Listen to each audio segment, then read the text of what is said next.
Hi, it's Fias Tarot. Hello, collectives. Okay, so this is your love reading ngayong January and ating titingnan ang inyong new person and syempre yung past. Okay, so yeah, before tayo mag-start, kung hindi ka pa nakakapag-subscribe, please do subscribe and hit the notification bell para lagi po tayong maging updated sa mga mangyari pa lang. Okay, and yes, don't forget na mag-follow sa atin pong FB page. And kung may tanong po pagdating sa private reading, you can message me sa akin pong FB page for more info. Okay? And yes, if you're interested na magpa-reading sa aking friend, message nyo lang siya sa kanya pong FB page na Perception of Light.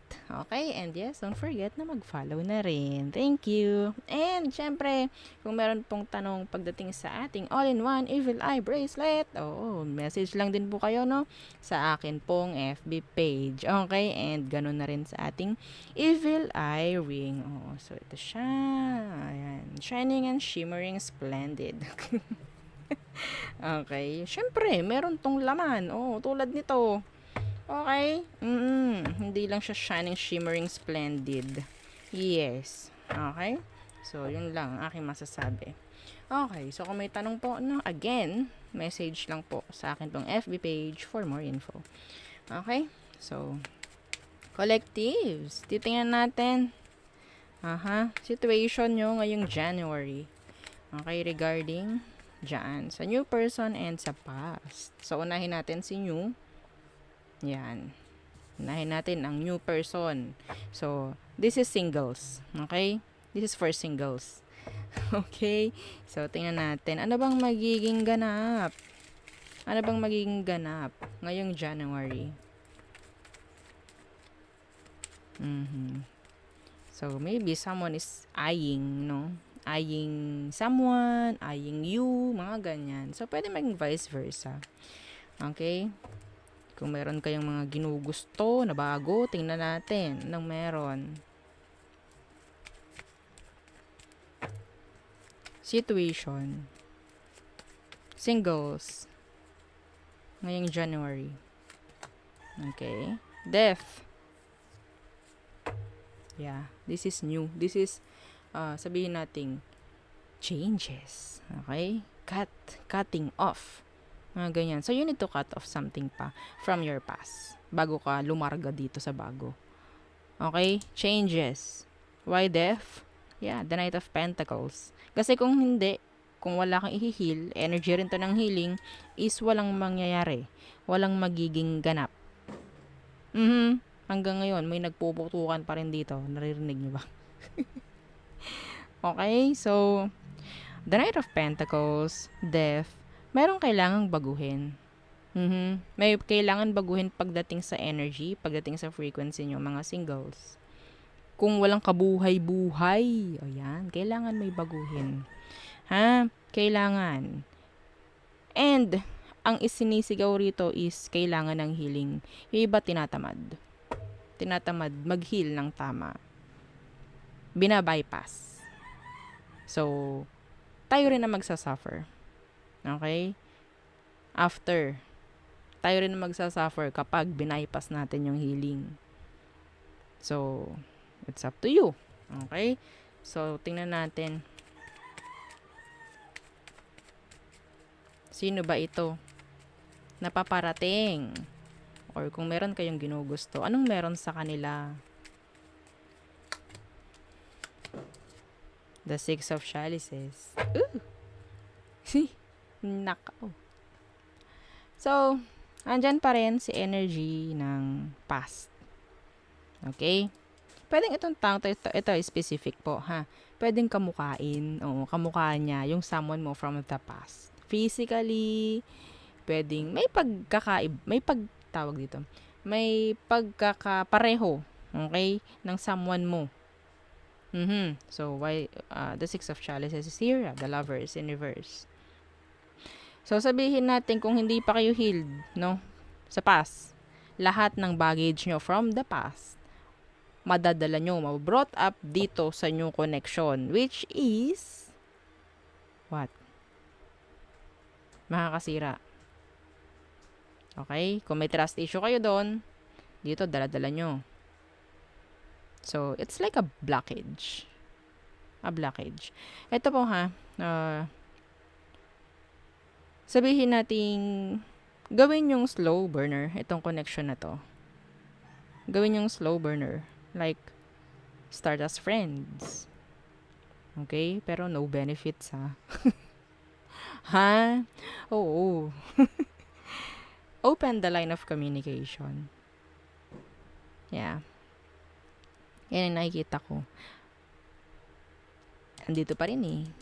Si Paz, oh. Ang hirap na ito. If you're not totally healed, then don't enter a new relationship. Wag. Wag na wag. Ikaw lang din ang iiyak bandang huli. Yes. Okay. So, ano ba? Ang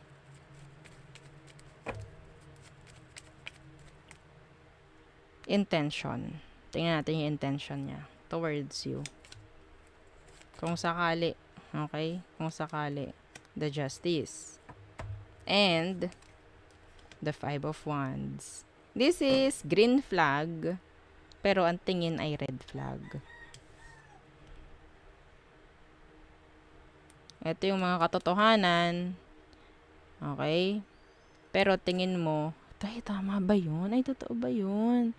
Ay, naku, ganito, ganyan, ganyan. Intention. Gagawa itong taong to ng effort towards you. Yes, gagawa siya nun. Gagawa siya ng, may plano itong taong to. Gusto niya tama lahat. Kung anong meron, kung anong dapat gawin pagdating sa'yo, like being responsible, mga ganyan. Doon lang siya sa tama. Okay? E-effort siya. Actually, e-effort ito. Gusto niya um-effort towards you. Pero, isang issue lang patungkol, sabihin natin, may nag-pop up lang sa utak mo from the past. Sira to. Sira yan. Kasi andyan yung pagtatanong mo. Magkakaroon ka ng doubt. Maganda ang intention niya actually. Yes. Anong advice for you? Tingnan natin. Anong advice for the collectives na single? Okay?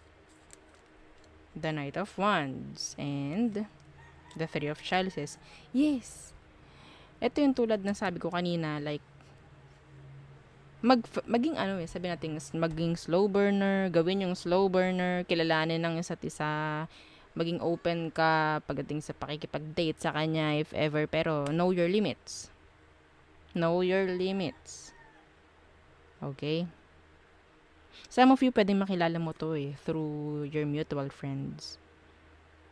And yes, kung makikita mo to, kung makikita mo to, tong new mo, collectives, sesegue pabalik si Paz. Oo, at doon ka na maguguluhan. Si Paz ba o si New? Yun. This is past energy. Wanting you back.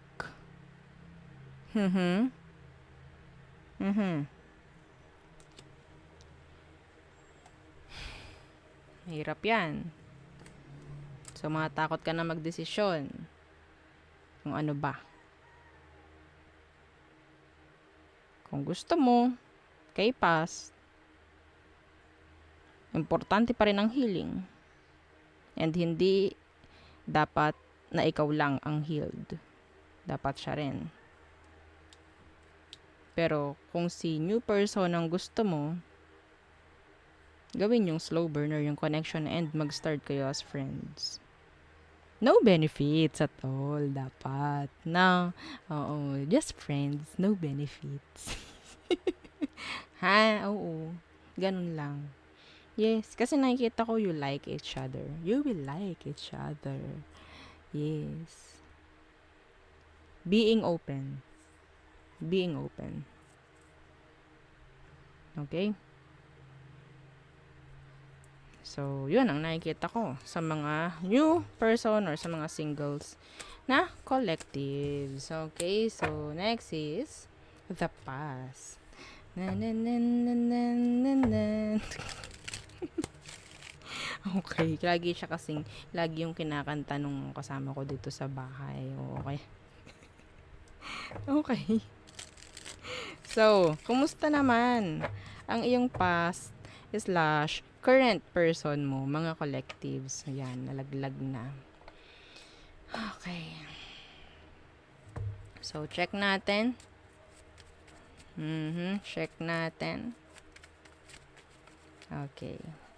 Ano bang meron? Sino ito? Collective. Sino itong taong ito? The Two of Chalices universe. So, merong separation. Okay? Or some of you, nandun na yung coldness. Andun na yung pagiging weak ng connection. Okay? Yeah. And the Page of Pentacles universe. Some of them mas bata sa'yo. Yung iba sa kanila talagang hindi consistent pagdating sa communication. And yes, andun yung laging pagtatago, pag-avoid. Yeah. So, siguro iba sa inyo, tinatry mo nang i-avoid itong taong to. Vice versa. Okay, vice versa. Pwedeng earth, pwedeng water. Okay, so, ano bang magiging takbo ng January nyo? Ano magiging sitwasyon nyo ngayong January? Mga collectives. The Ace of Pentacles. And the Eight of Wands. New opportunities coming pagdating sa both sides. Okay? So, I guess, ito someone's like creeping. Like, pasilip-silip. Parang ganyan. Like, sneaking. Parang ganyan, no? So, kung wala kayong communication ng taong ito or wala kayong connection na taong to, kasi pwede, the Two of Chalices is naka-reverse or hindi na nagiging maganda ang connection, sabihin natin may chance na magkaroon ng improvement sa maniwala at kaysa hindi ngayong January. Okay? Meron ditong energy ng ang tawag doon, pagbawi. Okay? In a good way. In a good way. And the Three of Swords universe. If this is your past, yan. Pwede gumawa ito ng something like pagbawi. Hindi masama yung pagbawing nakikita ko rito. This is an energy of communication, a new beginning. Kung wala man, no? Pero itong mas nakikita kong mas maganda. Oo. Aside doon sa pakikipagbalikan or pakikipag-communicate ng taong ito. Ang nakikita kong mas maganda is opportunity itong January for you to grow. Okay, outside the connection. Outside the connection. Okay? More opportunities coming for you. Yeah. Some of you, talagang may new connection na paparating if you're not interested anymore dito sa iyong past person or dito sa current if ever. Okay? And yeah, separation is waving at you. Okay? Yes. The Three of Chalices universe. So, sinasabi dito na reconciliation is parang ganun. Okay?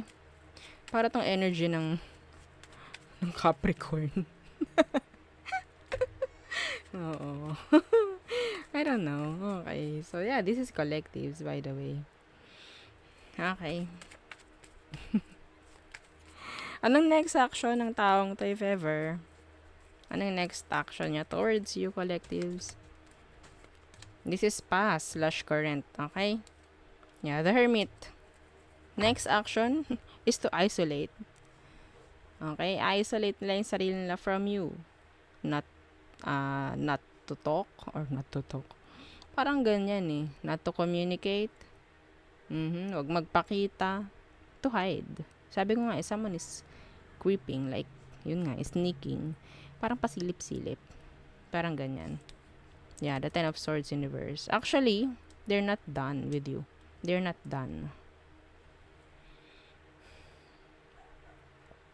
Energy ng hindi pa healed. Marami silang binabalik-balikan, actually. Marami silang binabalik-balikan. And, kung karelasyon mo to, pag-ewang-gewang na yung connection nyo. Next action niya kasi is, hindi makausap ng tama, ng ayos, laging absent, mga ganyan, absent. Laging missing in action, mga ganyan. Pero, yun nga, parang ibabalik-balik ng taong to yung mga, kung ano mang issue sa past, or kung ano mang issue meron kayo.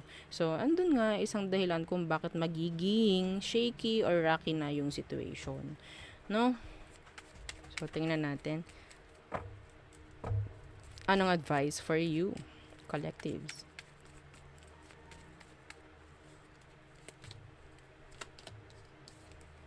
The Queen of Swords in reverse.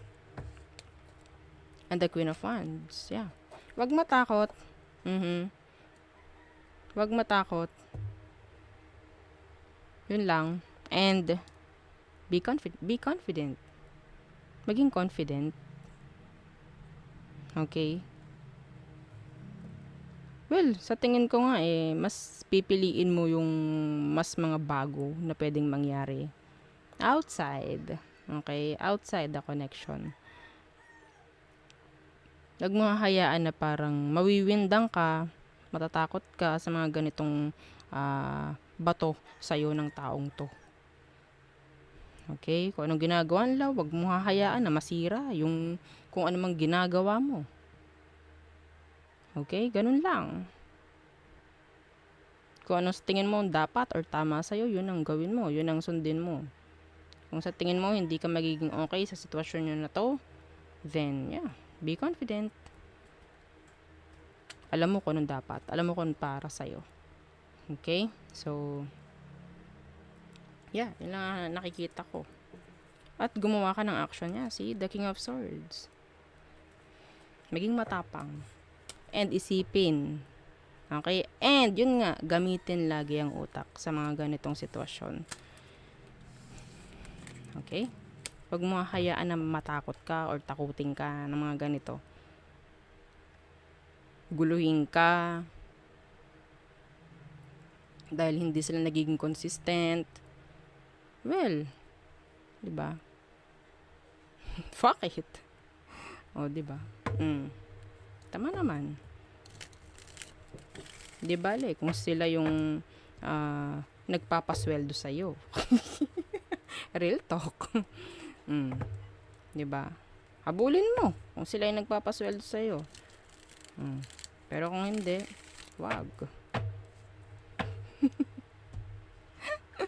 Sila ba yun? Kung sila, habulin mo.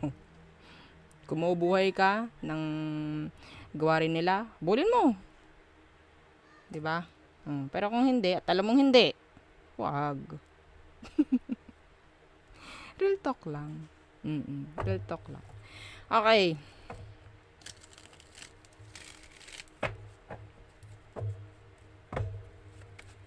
So, kung sabihin natin ayaw mo na ng ganong sitwasyon, sila yung bumubuhay sa'yo, well, maging matapang ka sa ganong sitwasyon. Sa ganitong sitwasyon, kailangan mo dumesisyon ng iyo.